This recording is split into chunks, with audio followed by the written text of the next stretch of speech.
Chapter 2. Jonathan Harker's Journal Continued. 5th of May.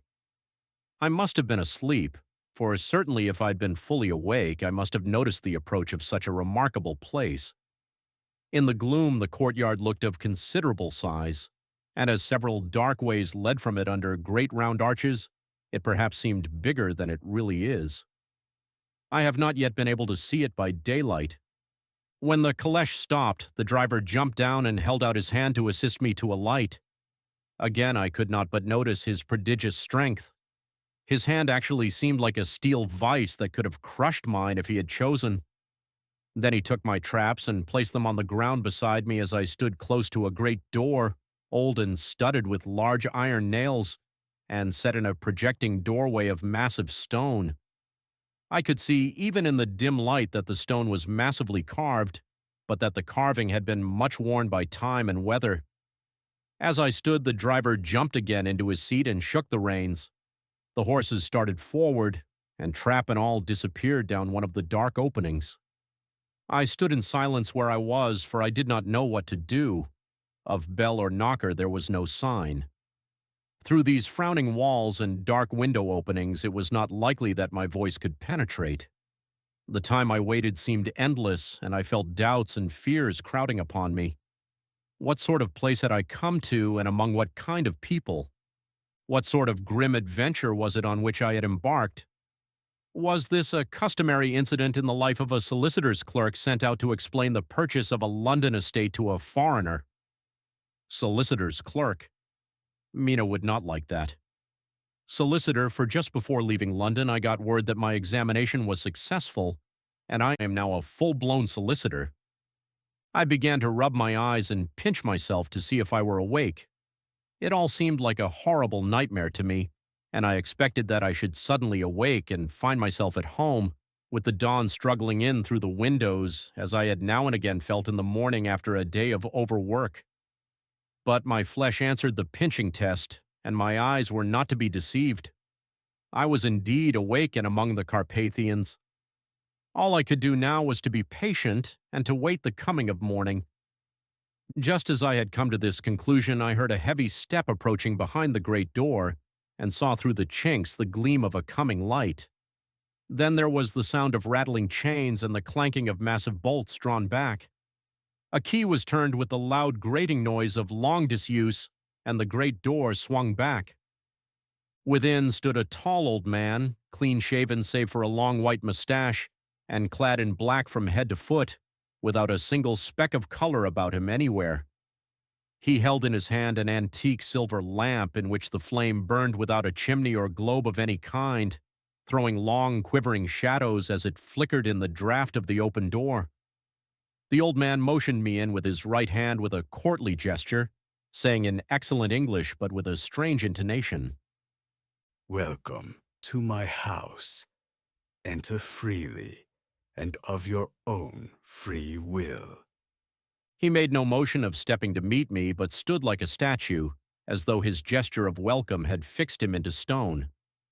The instant, however, that I had stepped over the threshold, he moved impulsively forward, and holding out his hand grasped mine with a strength which made me wince, an effect which was not lessened by the fact that it seemed cold as ice, more like the hand of a dead than a living man. Again he said, "Welcome to my house. Enter freely, go safely, and leave something of the happiness you bring." The strength of the handshake was so much akin to that which I had noticed in the driver, whose face I had not seen, that for a moment I doubted if it were not the same person to whom I was speaking.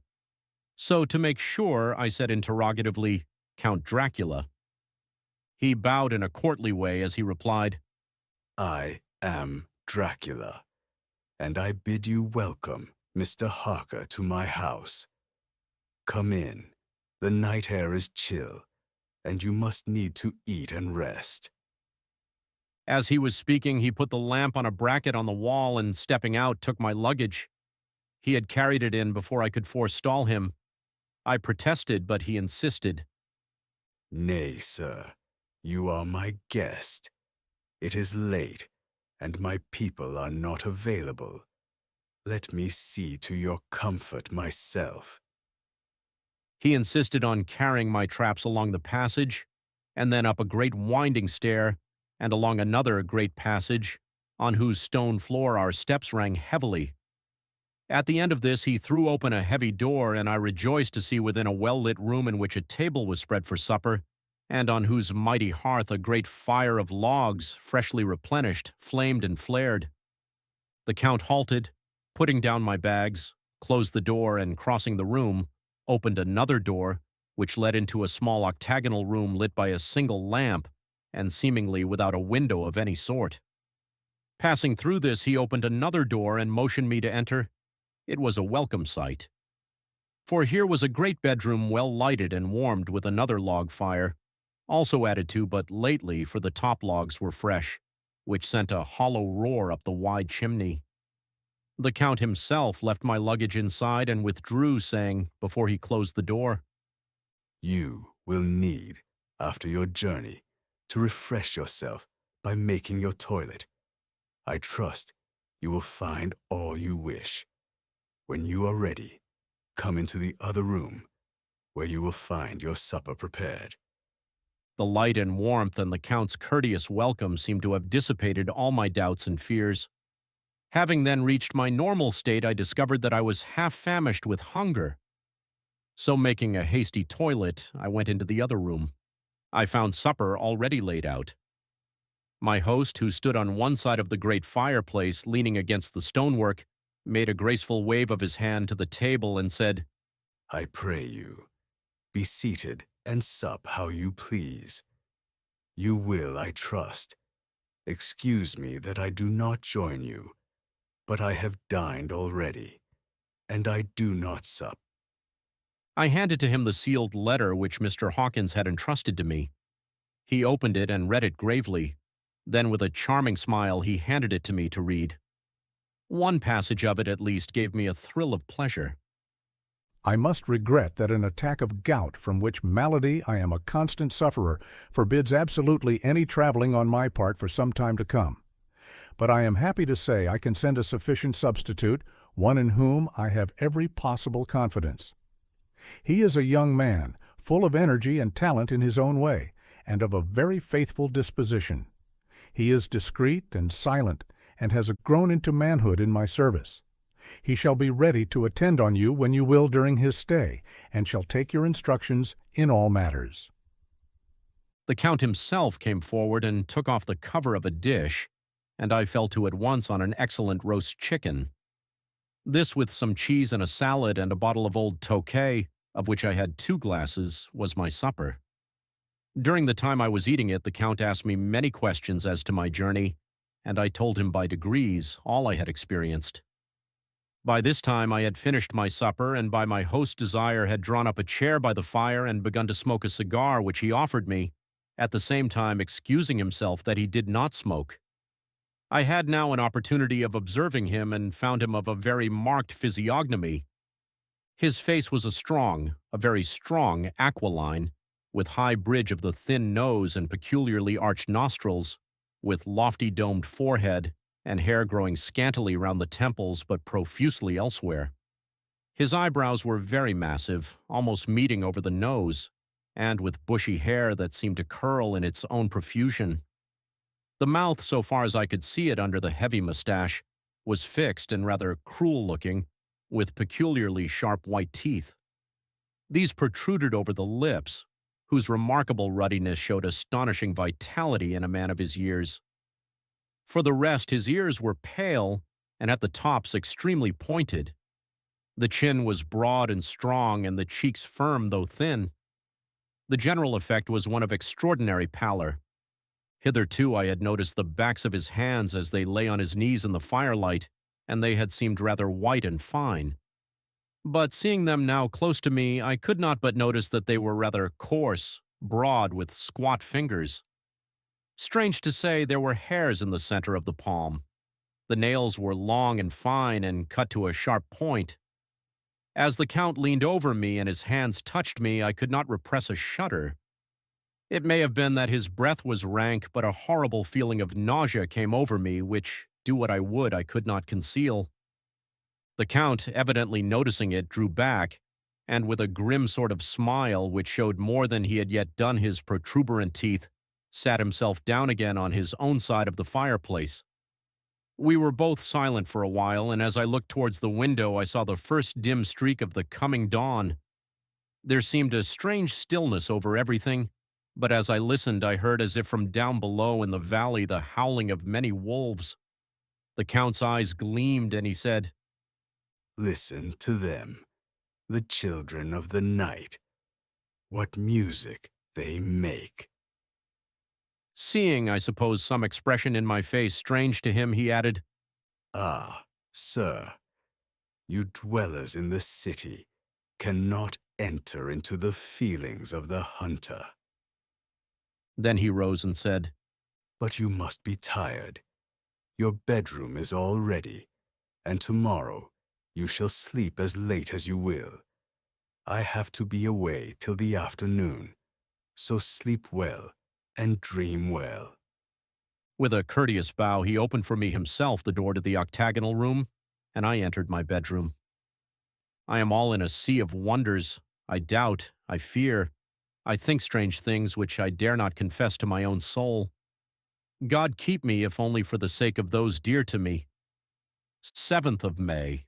It is again early morning, but I have rested and enjoyed the last 24 hours. I slept till late in the day and awoke of my own accord. When I had dressed myself, I went into the room where we had supped, and found a cold breakfast laid out, with coffee kept hot by the pot being placed on the hearth. There was a card on the table on which was written, I have to be absent for a while. Do not wait for me, Dracula. I set to and enjoyed a hearty meal.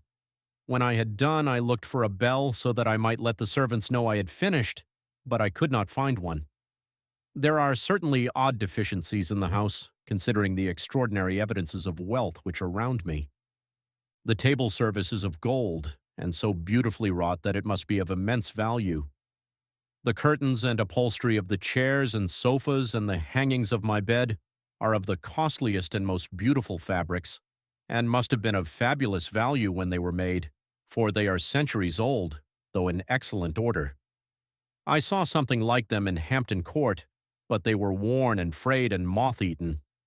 But still in none of the rooms is there a mirror. There is not even a toilet glass on my table, and I had to get the little shaving glass from my bag before I could either shave or brush my hair. I have not yet seen a servant anywhere or heard a sound near the castle except the howling of wolves.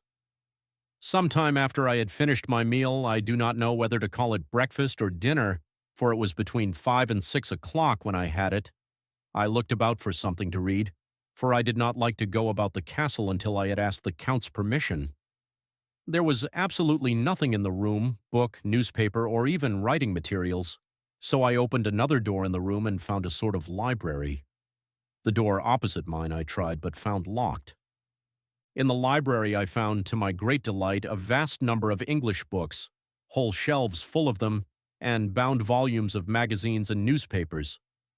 A table in the center was littered with English magazines and newspapers, though none of them were of very recent date. The books were of the most varied kind: history, geography, politics, political economy, botany, geology, law, all relating to England and English life and customs and manners. There were even such books of reference as the London Directory, the Red and Blue Books, Whitaker's Almanac, the Army and Navy lists, and it somehow gladdened my heart to see it, the Law List. Whilst I was looking at the books, the door opened and the Count entered. He saluted me in a hearty way and hoped that I had had a good night's rest. Then he went on. I am glad you found your way in here, for I am sure there is much that will interest you. These companions, And he laid his hand on some of the books, have been good friends to me, and for some years past, ever since I had the idea of going to London, have given me many, many hours of pleasure. Through them, I have come to know your great England, and to know her is to love her. I long to go through the crowded streets of your mighty London, to be in the midst of the whirl and rush of humanity, to share its life, its change, its death, and all that makes it what it is. But alas, as yet I only know your tongue through books. To you, my friend, I look that I know it to speak. But Count, I said, you know and speak English thoroughly. He bowed gravely. I thank you, my friend, for your all too flattering estimate, but yet I fear that I am but a little way on the road I would travel. True, I know the grammar and the words, but yet I know not how to speak them. Indeed, I said, you speak excellently. Not so, He answered. well, I know that. Did I move and speak in your London, none there are who would not know me for a stranger. That is not enough for me. Here I am noble. I am a boyar. The common people know me, and I am master. But a stranger in a strange land, he is no one. Men know him not, and to know not is to care not for. I am content if I am like the rest, so that no man stops if he sees me, or pauses in his speaking if he hears my words. Ha ha! A stranger! I have been so long master that I would be master still, or at least that none other should be master of me. You come to me not alone as agent of my friend Peter Hawkins, of Exeter, to tell me all about my new estate in London. You shall, I trust, rest here with me a while, so that by our talking I may learn the English intonation, and I would that you tell me when I make error, even of the smallest, in my speaking. I am sorry that I had to be away so long today, but you will, I know, forgive one who has so many important affairs in hand. Of course, I said all I could about being willing, and asked if I might come into that room when I chose. He answered, Yes, certainly. and added, You may go anywhere you wish in the castle, except where the doors are locked, where of course you will not wish to go. There is reason that all things are as they are, and did you see with my eyes, and know with my knowledge, you would perhaps better understand. I said I was sure of this, and then he went on. We are in Transylvania, and Transylvania is not England. Our ways are not your ways, and there shall be to you many strange things. Nay, from what you have told me of your experiences already, you know something of what strange things there may be. This led to much conversation, and as it was evident that he wanted to talk, if only for talking's sake, I asked him many questions regarding things that had already happened to me or come within my notice. Sometimes he sheered off the subject or turned the conversation by pretending not to understand, but generally he answered all I asked most frankly. Then as time went on and I had got somewhat bolder, I asked him of some of the strange things of the preceding night, as for instance why the coachman went to the places where he had seen the blue flames.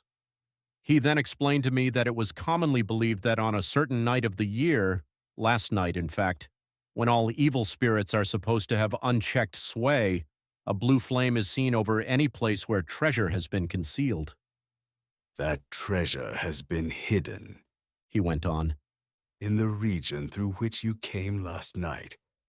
There can be but little doubt, for it was the ground fought over for centuries by the Wallachian, the Saxon, and the Turk. Why, there is hardly a foot of soil in all this region that has not been enriched by the blood of men, patriots, or invaders. In the old days, there were stirring times when the Austrian and the Hungarian came up in hordes, and the patriots went out to meet them, men and women, the aged and the children too, and waited their coming on the rocks above the passes, that they might sweep destruction on them with their artificial avalanches. When the invader was triumphant, he found but little, for whatever there was had been sheltered in the friendly soil. "But how," said I, "can it have remained so long undiscovered when there is a sure index to it if men will but take the trouble to look?" The Count smiled, and as his lips ran back over his gums, the long, sharp canine teeth showed out strangely. He answered, Because your peasant is at heart a coward and a fool. Those flames only appear on one night, and on that night no man of this land will, if he can help it, stir without his doors. And, dear sir, even if he did, he would not know what to do. Why, even the peasant that you tell me of who marked the place of the flame would not know where to look in daylight, even for his own work. Even you would not, I dare be sworn, be able to find these places again. "There you are right," I said. "I know no more than the dead where even to look for them." Then we drifted into other matters. Come, He said at last. tell me of London, and of the house which you have procured for me. With an apology for my remissness, I went into my own room to get the papers from my bag. Whilst I was placing them in order, I heard a rattling of china and silver in the next room, and as I passed through, noticed that the table had been cleared and the lamp lit, for it was by this time deep into the dark. The lamps were also lit in the study or library, and I found the Count lying on the sofa, reading, of all things in the world, an English Bradshaw's Guide.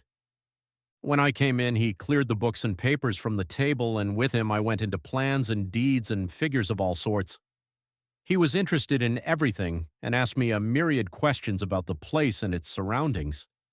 He clearly had studied beforehand all he could get on the subject of the neighborhood, for he evidently at the end knew very much more than I did. When I remarked this, he answered, Well, but my friend, is it not needful that I should? When I go there, I shall be all alone, and my friend Harker Jonathan, nay, pardon me, I fall into my country's habit of putting your patronymic first. My friend Jonathan Harker will not be by my side to correct and aid me. He will be in Exeter, miles away, probably working at papers of the law with my other friend, Peter Hawkins. So? We went thoroughly into the business of the purchase of the estate at Purfleet. When I had told him the facts and got his signature to the necessary papers, and had written a letter with them ready to post to Mr. Hawkins, he began to ask me how I had come across so suitable a place. I read to him the notes which I had made at the time and which I inscribe here. At Purfleet, on a by-road, I came across just such a place as seemed to be required, and where was displayed a dilapidated notice that the place was for sale. It was surrounded by a high wall of ancient structure built of heavy stones, and has not been repaired for a large number of years. The closed gates are of heavy old oak and iron, all eaten with rust. The estate is called Carfax, no doubt a corruption of the old Quatre Faces, as the house is four-sided, agreeing with the cardinal points of the compass. It contains in all some 20 acres, quite surrounded by the solid stone wall above mentioned. There are many trees on it which make it in places gloomy, and there is a deep, dark-looking pond or a small lake, evidently fed by some springs, as the water is clear and flows away in a fair-sized stream. The house is very large and of all periods back, I should say, to medieval times, for one part is of stone immensely thick, with only a few windows high up and heavily barred with iron. It looks like part of a keep, and is close to an old chapel or church. I could not enter it, as I had not the key of the door leading to it from the house, but I have taken with my Kodak views of it from various points. The house had been added to, but in a very straggling way, and I can only guess at the amount of ground it covers, which must be very great. There are but few houses close at hand, one being a very large house only recently added to and formed into a private lunatic asylum. It is not, however, visible from the grounds. When I had finished, he said, I am glad that it is old and big. I myself am of an old family, and to live in a new house would kill me. A house cannot be made habitable in a day, and after all, how few days go to make up a century. I rejoice also that there is a chapel of old times. We Transylvanian nobles love not to think that our bones may lie amongst the common dead. I seek not gaiety nor mirth, not the bright voluptuousness of much sunshine and sparkling waters which please the young and gay. I am no longer young, and my heart, through weary years of mourning over the dead, is not attuned to mirth. Moreover, the walls of my castle are broken, the shadows are many, and the wind breathes cold through the broken battlements and casements. I love the shade and the shadow, and would be alone with my thoughts when I may. Somehow his words and his look did not seem to accord, or else it was that his cast of face made his smile look malignant and saturnine. Presently, with an excuse, he left me, asking me to pull my papers together. He was some little time away, and I began to look at some of the books around me. One was an atlas which I found opened naturally to England, as if that map had been much used. On looking at it, I found in certain places little rings marked, and on examining these I noticed that one was near London on the east side, manifestly where his new estate was situated. The other two were Exeter and Whitby on the Yorkshire coast. It was the better part of an hour when the Count returned. Aha, He said, still at your books. Good. But you must not work always. Come, I am informed that your supper is ready. He took my arm and we went into the next room, where I found an excellent supper ready on the table. The Count again excused himself, as he had dined out on his being away from home. But he sat as on the previous night and chatted whilst I ate. After supper I smoked, as on the last evening, and the Count stayed with me, chatting and asking questions on every conceivable subject, hour after hour. I felt that it was getting very late indeed, but I did not say anything, for I felt under obligation to meet my host's wishes in every way. I was not sleepy, as the long sleep yesterday had fortified me, but I could not help experiencing that chill which comes over one at the coming of the dawn, which is like, in its way, the turn of the tide. They say that people who are near death die generally at the change to dawn or at the turn of the tide. Anyone who has, when tired and tied as it were to his post, experienced this change in the atmosphere can well believe it. All at once we heard the crow of the cock coming up with preternatural shrillness through the clear morning air. Count Dracula, jumping to his feet, said, Why, there is the morning again. How remiss I am to let you stay up so long. You must make your conversation regarding my dear new country of England less interesting, so that I may not forget how time flies by us. And with a courtly bow he quickly left me. I went into my room and drew the curtains, but there was little to notice. My window opened into the courtyard. All I could see was the warm gray of quickening sky. So I pulled the curtains again and have written of this day, 8th of May. I began to fear, as I wrote in this book, that I was getting too diffuse, but now I am glad that I went into detail from the first, for there is something so strange about this place and all in it that I cannot but feel uneasy. I wish I were safe out of it, or that I had never come.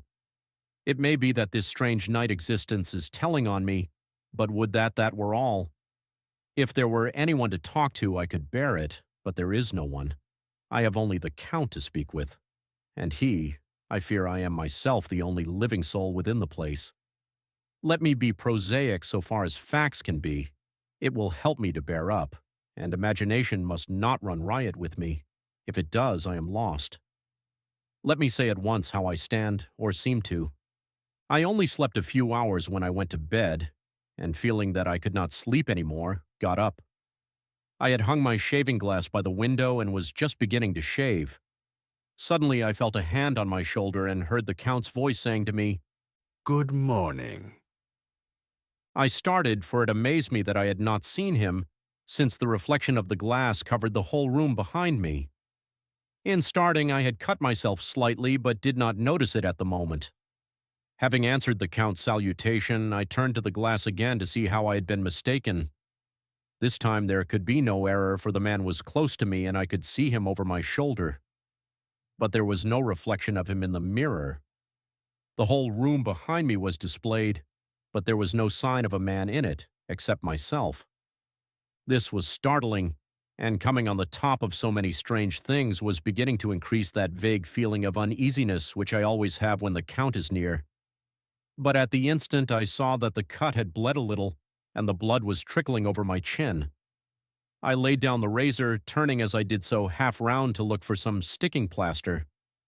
When the Count saw my face, his eyes blazed with a sort of demoniac fury, and he suddenly made a grab at my throat. I drew away, and his hand touched the string of beads which held the crucifix.